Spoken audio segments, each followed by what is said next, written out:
बिस्मिल्लाहिर्रहमानिर्रहीम। अस्सलाम वालेकुम। हकीकत टीवी साइंस एंड हेल्थ में खुश आमदीद। आपको पता है कि दुनिया में आम तौर पर जितने भी फ़ौज के सरबराह होते हैं या आर्मी चीफ होते हैं वो ज़्यादा गुफ्तगू नहीं करते, क्योंकि जिन मुल्कों में सिविलियन मजबूत है उन्होंने आर्मी चीफ को औकात में रखा होता है और इसीलिए वो ज़्यादा बात नहीं करते।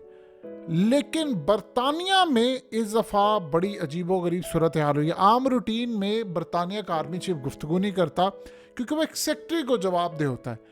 लेकिन आज बरतानिया के आर्मी चीफ ने अपनी कौम को बड़ा अहम पैगाम दिया और दुनिया को पैगाम दिया। उन्होंने कहा है कि अब चाइना, ईरान, रूस और नॉर्थ कोरिया, बरतानिया की इनके साथ जंग होने वाली है जिसकी हम कर रहे हैं तैयारी। हम अपनी फौज का साइज बढ़ा रहे हैं, हम तमाम दूसरी चीज़ें खरीद रहे हैं और ये जंगें अब हमारे बिल्कुल सर पर आ गई हैं। और इस सूरत हाल में हम बता देना चाहते हैं, ईरान चूँकि एटमी ताकत बनने जा रहा है, वो एटमी ताकत की तरफ है, सो लिहाजा उससे लड़ाई होगी, नॉर्थ कोरिया से लड़ाई होगी, चाइना ने ताइवान के ऊपर कब्जा करना है, उससे लड़ाई होगी। और साथ में कहा कि रूस ऑलरेडी यूक्रेन में लड़ा है और रूस भूलता नहीं है, उससे लड़ाई होनी जा रही है।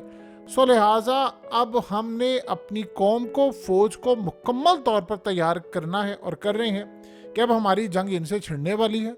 सो अब ये जंग हमारे सर पर आ गई। हमने अगले 2-3 सालों में भरपूर अंदाज में आगे बढ़ना है और इस सूरत हाल में मैं आगाह करवा रहा हूँ सबको, जो ख़ास तौर पर लंदन रहने वाले हों या इंग्लैंड के किसी भी हिस्से में रहने वाले हो, इस बात को मेक श्योर कर लें कि हमारी जंग छिड़ने वाली है और इन ममालिक से छिड़ेगी। यानी उसने इनडायरेक्टली कह दिया कि चाहे कोई मैनचेस्टर में रहता है, ओवल में रहता है, लंदन में रहता है या किसी जगह रहता है, ये जंग जब हम लड़ाई करेंगे तो मिसाइल यहाँ पर भी आकर गिरेंगे, लंदन में भी गिरेगा मिसाइल। जब हम मॉस्को में मारेंगे तो वो यहाँ पर भी मारेगा। जब हम बीजिंग के ऊपर हमला करने की कोशिश करेंगे तो वो फिर यहाँ लंदन में भी मिसाइल गिरेंगे। जब हम तेहरान में मारेंगे तो तेहरान फिर यहाँ पर भी नहीं हमें छोड़ेगा। जब वो एटमी ताकत बन जाएगा तो फिर वो क्या करेगा। आप एक चीज़ गौर करें, आज हुआ क्या है कि बरतानिया के आर्मी चीफ को ये बात कहनी पड़ी है, ये सारे जितने ममालिक हैं ये सारे एक बड़ी जंग की तैयारी करें, बहुत बड़ी जंग की सब तैयारी करें और इन सब के आर्मी चीफ को आगे आना पड़ा। आपको पता है कि बरतानिया के अंदर फौज के में जो आने वाले लोग हैं उनकी तादाद कम हो गई है, बहुत ज़्यादा साइज उनका कम हो गया, क्योंकि लोग अब वहाँ आना नहीं चाह रहे।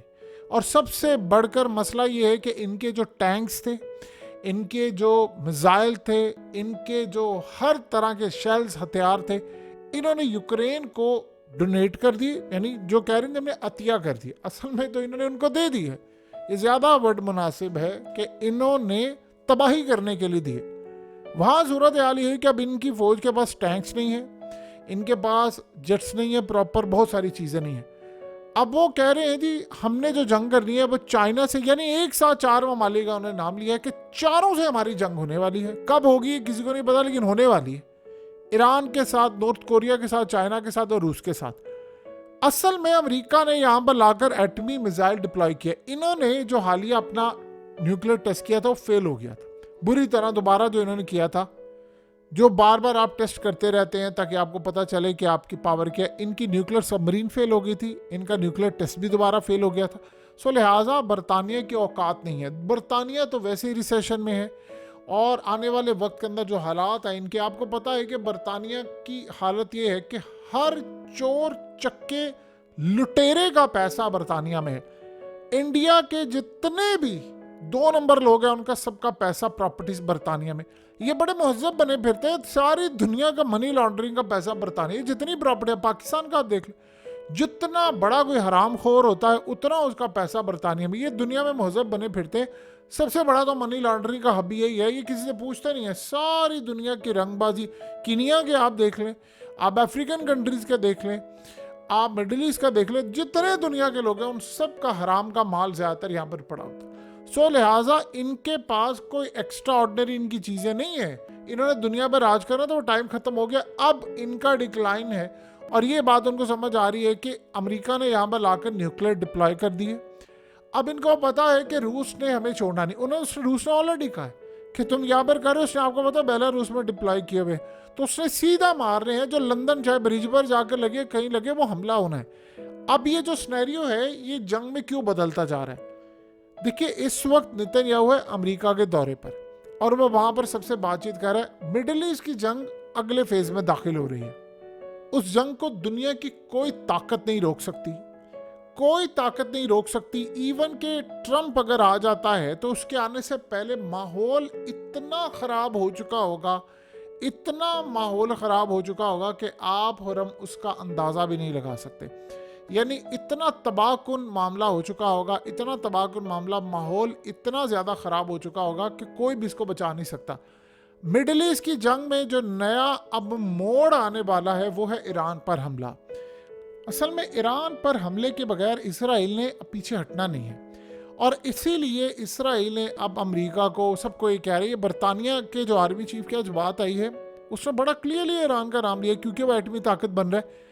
असल में नेतन्याहू जो अमेरिका गया है वो लॉबी वहां पर करने के लिए गया है कि देखो ईरान बन रहा है एटमी ताकत, अब आप यूरोप को कहें, सबको कहें वो एटमी ताकत बन गया तो हमारे लिए तबाही है। ऑलरेडी आपको पता है कि उसने तबाही मचाई हुई है यमन के थ्रू या फलानी ताकत के थ्रू। चाइना उसके पीछे खड़ा हुआ है। जिस तरह चाइना ने आप देखे हैं कि फ़लस्तीन के ग्रुप्स की आपस में सुलह करवा दी है, वो तो इन सब के लिए पैरों तले ज़मीन निकली है।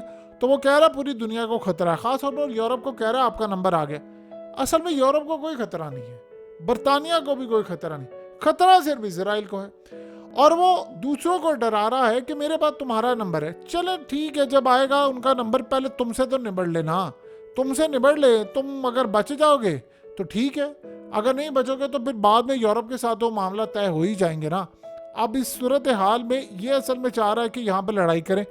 ये जो बरतानिया है, उन्होंने आज जो आर्मी चीफ ने बात की, ये अनकरीब करने जा रहे हैं ईरान के ऊपर स्ट्राइक। ईरान के ऊपर ये जो स्ट्राइक करेंगे उसमें बरतानिया नंबर 1 पोजीशन पर शामिल होगा इजराइल के साथ। ये असल में पहला जो हमला होगा। चाइना से तो लड़ाई इनकी होगी बाद में, नॉर्थ कोरिया से तो लड़ाई होगी बाद में। वो तो जब चाइना के साथ लड़ाई होगी इनकी तो नॉर्थ कोरिया उसमें पार्टिसिपेट करेगा। फिलहाल ये 2 काम करने के लिए जा रहे हैं। नंबर 1 रूस के साथ लड़ाई है, नंबर 2 है ईरान के साथ। ईरान के ऊपर ये अब करे हैं सारे मिलकर स्ट्राइक करने का प्लान और ये अनकरीब उन्होंने स्ट्राइक कर देना है।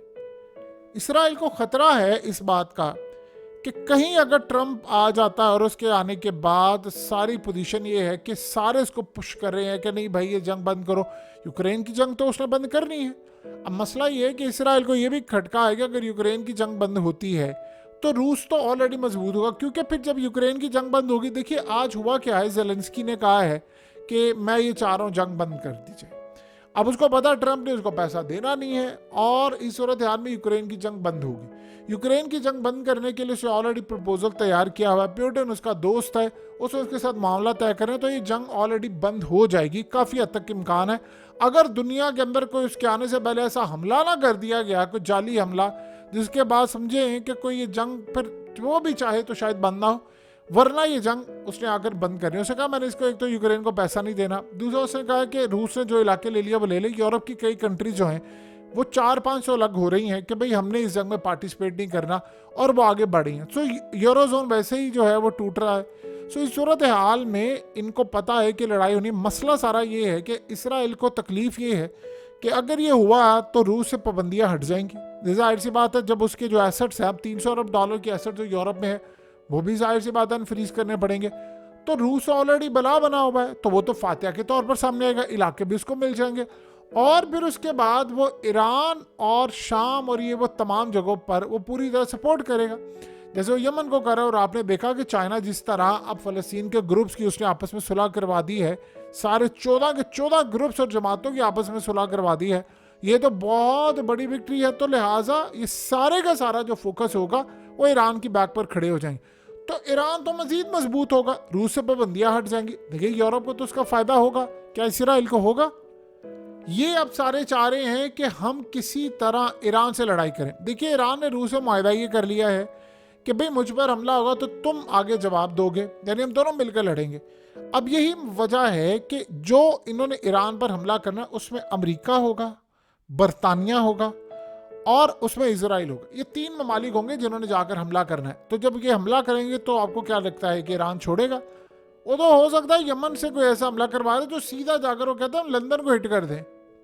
देखिए, बरतानिया ज्यादा करीब है यमन से, बजाय के अगली सूरत हाल ये है कि वो और मजीद ज्यादा मामला खराब हो। बरतानिया ज्यादा करीब है। अगर जो यमन ने कहा है हम एक ऐसा मिसाइल मारे हैं जो सीधा वाशिंगटन या फ्लोरिडा जाकर हिट करेगा, तो आप फिर अंदाज़ा लगा सकते हैं कि किस लेवल पर जाकर इनकी लड़ाई हो सकती है।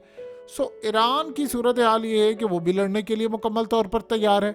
इन्होंने वहाँ पर जाकर हमला करना है तो सबसे पहले बरतानिया के शिप्स नहीं, फिर बरतानिया के ऊपर जाकर हमला होगा। और याद रहे, फिर उस जंग में रूस मुकम्मल तौर पर पार्टिसिपेट करेगा। ये नहीं हो सकता कि ईरान के ऊपर हमला हो रही है सारे चुप करके बैठे रहे। आप देखेंगे कि वो फिर उसके बाद चाइना भी इवन के काम करेगा, अपनी फोर्सेस रवाना करना शुरू कर देगा कि नहीं हमने ईरान की हिफाजत करनी है। देखिए, चाइना के पाकिस्तान में इन्वेस्टमेंट के जो मामला था वो कितने हैं?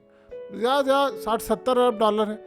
और आप गौर करें तो ईरान में कितनी इन्वेस्टमेंट है? उन्होंने 450 अरब डॉलर वहाँ पर इन्वेस्टमेंट का जो पूरा एक प्रपोजल था वो कब से शुरू हुआ है। तो वहाँ इन्वेस्टमेंट ज़्यादा है क्योंकि उनको पता है कि भाई ईरान ने अमेरिका के आगे एक तो लेटना नहीं है और इसको बचाना इस वक्त ज़रूरी है ताकि मिडिल ईस्ट को हम बचा सके। देखिए, आगे हमेशा से इसराइल और अमेरिका ने ईरान के खिलाफ जाकर मिडिल ईस्ट को आपस में लड़ा है। अब मिडिल ईस्ट की कंट्रीज भी ठीक हो गई हैं, सऊदीया और यमन के दरमियान भी मुआहदा आ रहा है और बाकी कंट्रीज़ की आपस की लड़ाई ख़त्म हो गई। तो सारे का सारा फोकस किस पर हो रहा है? फिर इसराइल पर हो रहा है। इसराइल की तो आज आप हालत देख लेना कि इस वक्त मामला ये है कि आज जो एक ड्रोन आया है वो ड्रोन इतना ज़्यादा खतरनाक था कि वो उनकी एयर बेस के ऊपर से होकर गया है। वो एयर बेस जिसके नीचे जहाज़ खड़े थे, जेट्स खड़े थे, वो चाहते तो उसको उड़ा देते। अब वहाँ पर आप बताइए कि इस जंग को ख़त्म करने के लिए दुनिया का दबाव है। इस वक्त हालत ये हो चुकी है कि कोई भी शख्स इजराइल के साथ खड़ा होता है उसकी पॉपुलैरिटी डाउन हो रही है। दुनिया के अंदर जितनी ताकतें हैं जो पीछे बैठकर डोरियां हिलाती हैं वो सारी कमज़ोर हो रही हैं क्योंकि अब लोग पागल नहीं ना बन रहे। सो इस सारी सूरत हाल में बरतानिया में सबसे बड़ा मसला ये है कि रूस वहाँ पर मिसाइल दाग देगा। देखिए, समझ लें इस बात को कि यूक्रेन की जंग, यानी आप सोचो ट्रंप का आना इस वक्त इतना ज़रूरी हो गया है, इतना ज़रूरी हो गया है कि जिसकी कोई इंतहा नहीं है। पूरा वर्ल्ड उसकी तरफ देख रहा है, इंडिया देख रहा है। ये ट्रंप को जिंदा रहने दें, ये इतनी बड़ी, यानी आप समझ लें कि दुनिया के लिए अच्छी खबर होगी। और ये एक मौजज़ा सा है कि अगर ट्रंप वहाँ पर बच जाता है। और वो देखिए, अब आपने क्या किया, कमला हैरिस आई है जी। कमला हैरिस, उस औरत की हालत ये है कि 1% उसकी पॉपुलैरिटी थी 2020 में, और वो जो 1% है वो -20% हो गई होगी, यानी लोग नफरत करें माइनस में। इन्होंने कल ड्रामा क्या किया है, चूंकि बाइडन अफारिग हो गया है तो अब वो कमला हैरिस को सामने लेकर आ रहे हैं। उस औरत को पूरा अमेरिका नापसंद करता है, पूरा वर्ल्ड नापसंद करता है, यानी शायद उसके घर में भी उसको कोई वोट ना दे। इन्होंने कहा जी उसकी ट्रंप से ज़्यादा पॉपुलैरिटी, यानी ट्रंप की पॉपुलैरिटी ये है कि 2/3 अक्सरियत से ज़्यादा वो आसानी से लैंडस्लाइड विक्ट्री है बिल्कुल, यानी उसकी राह में कोई खड़ा ही नहीं हो सकता। कह रहे हैं जी उसकी ज़्यादा पॉपुलैरिटी। अब आप बताइए, जब पीछे बैठकर खुफिया ताकतें सारे काम करेंगी अपने अपने मोहरों को जितवाने के लिए, क्या अवाम तस्लीम करेगी? अवाम कभी भी नहीं करेगी। इसी तरह इसराइल ने जो जंग छेड़ी है, क्या दुनिया उसको तस्लीम कर रही है? अब हालत तो ये हो गई है कि इसराइल के मिनिस्टर आपस में एक दूसरे को कह रहे हैं कि पूरे मिडिल ईस्ट में नेतन्याहू तबाही लाने की तैयारी कर रहा है और ये पूरे मिडिल ईस्ट को राख का ढेर बना देगा। आप बताएं, क्या दुनिया के अंदर हमने आज से पहले ऐसी कोई सूरत हाल देखी थी? कभी भी नहीं देखी थी। बरतानिया ने इतना असला, इतनी चीजें यूक्रेन को दी, अब वो कंज्यूम होकर बहुत कम आ गए हैं। इतना असला उनका यूक्रेन की जंग में जाया हो गया। देखिए, रूस बना रहा है धड़ाधड़, उनके पास वो खुद बनाते हैं ज्यादातर, और इसी तरह सबसे बढ़कर ईरान उसको बनाकर दे रहा है, नॉर्थ कोरिया दे रहा है, वो धड़ाधड़ उनको बनाकर देते जा रहे हैं। चाइना भी इसको सपोर्ट कर रहा है। सो इस सारी सूरत हाल में अब अमेरिका को पता ये चल चुका है कि वो ज़्यादा देर तक स्टेबल नहीं रह सकते। देखिए, आज रूस में जो हमला करने वाले थे वो तुर्की से पकड़े गए हैं, यानी जिन्होंने कार में हमला किया था और तबाही मचाई थी रूस में, उनको तुर्की के अंदर पकड़ा गया है और रूस उसमें इंटेलिजेंस दे रहा है। अब सबसे बढ़कर बात यह है कि रूस की जो फोर्सेस हैं, उनके मिसाइल हैं, वो यूक्रेन के अंदर मिलिट्री हेडक्वार्टर आज उन्होंने उड़ा दिया है। इसी तरह सबसे बढ़कर अब प्रपोजल आने शुरू हो गए हैं आगे मामला चल रहे हैं। यानी आप ये देखिए कि इस वक्त आज रूस ने कहा है कि जापान और अमेरिका इस वक्त मिलिट्री एक्टिविटी कर रहे हैं रशियन बॉर्डर के पास। तो अमेरिका पूरी तैयारी कर रही है। असल में चाह क्या रहे हैं? ये चाह रहे हैं कि ट्रंप के आने से पहले पहले हम सारे ऐसी जंगें उसको देकर जाएं कि वो चाह कर भी ख़त्म ना कर पाए। जब ट्रंप के आने से पहले अफगानिस्तान में भी यही जंग देकर गए थे। वो बंदा ज़रा समझदार है, तो उसे जाने से पहले पहले अफगानिस्तान का ये पूरा खेल ख़त्म करके वो गया था। आप ये देखिए कि आज इंडिया की ख्वाहिश है कि जल्दी जंग खत्म हो जाए यूक्रेन की, ट्रंप आ जाए। वो शुक्र अदा करेंगे कि हम पर कोई प्रेशर नहीं पड़ेगा, दुनिया के अंदर तेल की कीमतें नीचे जाएंगी। ट्रंप का एक और भी प्लान ये है कि मैं आऊँ तो मैं आकर डॉलर की जो स्ट्रॉन्ग है उसको ज़रा कमज़ोर करूँ ताकि स्टॉक्स बढ़ें, हम तेल निकालें, अमेरिका के अंदर से तेल की कीमतें नीचे जाएं, जंगें ख़त्म करें, नीचे लेकर आए सारा कुछ। वो ये करने का प्लान बना रहा है। आप अंदाज़ा करें कि इस वक्त इस प्लान को नाकाम बनाने के लिए कौन सी ताकतें, वो अमेरिका की फ़ौज और ये सारे पीछे बैठकर जो इनकी एजेंसियाँ वो ये काम करी हैं। सो लिहाजा अब बरतानिया भी अगर ये तबाही करना चाह रहा है तो अपना शौक पूरा कर ले। फिर होगा ये कि डायरेक्टली मिसाइल लगेंगे जाकर। यानी आप उनसे लड़ाई करना चाह रहे हैं जिनसे अमेरिका के दुनिया की कोई ताकत, आपसे यमन नहीं संभाला जा रहा। आप कह रहे हैं जी हमने चाइना से, नॉर्थ कोरिया से, ईरान से और उसके साथ साथ हमने रूस से जंग करनी है, तो आप उसके लिए तैयार है। हालत आपकी ये है कि आपका न्यूक्लियर टेस्ट दोबारा फेल हुआ है। हालत आपकी ये है आपकी न्यूक्लियर सबमरीन चलती नहीं है, आपके हमले नाकाम हो रहे हैं, आप यमन को रोक नहीं पाए, तो आपने 4 ममालिक से क्या जंग करनी है? हकीकत टीवी साइंस एंड हेल्थ की इस वीडियो के नीचे कमेंट ज़रूर कीजिए, अपनी राय का इजहार ज़रूर करें और इस वीडियो को हर जगह शेयर करते हुए चैनल को सब्सक्राइब ज़रूर करें।